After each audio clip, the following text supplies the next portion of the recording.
When I watched this film, I actually didn't really know about this history lesson, and so were you familiar growing up about the issues that kind of you dealt with?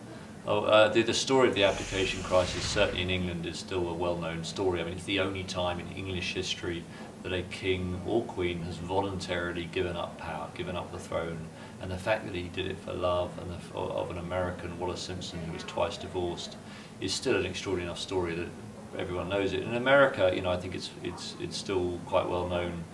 Obviously because Wallis Simpson was American, and it's become a kind of romantic myth here, the king who gave up the crown for love. But what's fascinating about this story is that it focuses on the younger brother, not on Edward VIII, but the man who would become king. And you realise that for the younger brother, who had a terrible stammer, to basically have to be forced to take on the throne right at the moment when radio had taken off as a mass medium, so suddenly he has to speak live to not only the whole of Britain but all the 58 countries of the British Empire, and assume the throne as the Second World War is approaching. I mean, that's what makes the story extraordinary. And that, I think people probably know less about the struggle, that struggle. And then as to our film, which is about the relationship between the king and his Australian speech therapist, really no one knows that story. I mean, this is a new story for the world. I mean, and one of the things that makes it so new is that the Lionel Logue's first-hand diary account of this relationship has never been seen. I mean, like, it's been sitting in attics in London gathering dust, and we found Lionel Logue's grandson, Mark Logue. We uncovered these diaries, and now, of course, the story of the king and his therapist will become much better known.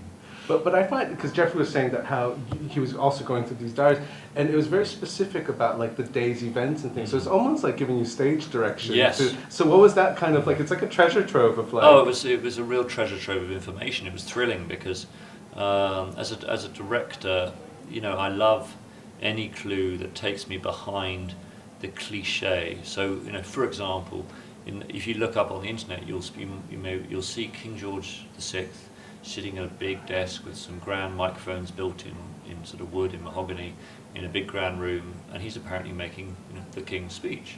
But from the diaries we discovered that he didn't do it like that.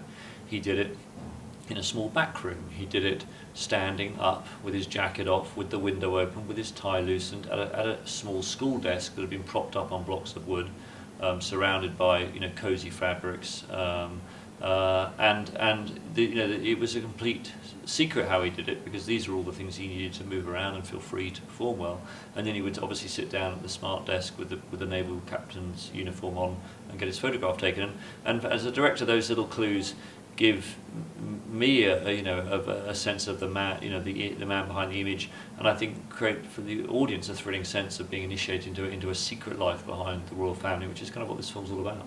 To watch the performances of Jeffrey and Colin, it's, I mean, of course they're going to be great in it, but like as a director, then what kind of direction do you give to make sure that they have? Because it's a beautiful kind of, you're watching a relationship of actors and also of two characters on screen. So how do you direct that? Because obviously they know what they're doing when they come to the set. Yeah, it starts with a lot of work on the script. I mean, the script was brilliant when I first saw it, but it came to me as a stage play. And it came to me before the writer had seen all these diaries. The whole process started with Jeffrey, Colin and I having a 3-week full-time rehearsal. Every single one of those scenes, we worked it. I mean, we went through every line.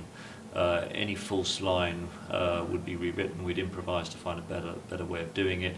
And there's a huge amount of sort of textual rigor, really, from these two fiercely intelligent men, Geoffrey Rush, Colin, and my contribution, to get the writing very taut and very really working. And one of the things I'm proud of is that the guys, when they were acting it, weren't straining after any laughs. I mean, that they were not trying to be funny. But what's great is when you watch it, it's very funny, even though the king is struggling in these scenes with his stammer.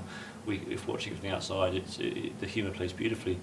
And it was a very I worked with them very intimately to arrive at those performances, and particularly working on Colin's stammer, because there are so many pitfalls. I mean, if Colin's stammer was too bad, you might be an hour through the movie before he's even said the first line. So there was a lot of work on the rhythm. It's almost like conducting. It's like the rhythm of the stammer, when it recedes, when it gets worse, how much it slows the pace. I mean, a lot of careful thought about pace goes into that.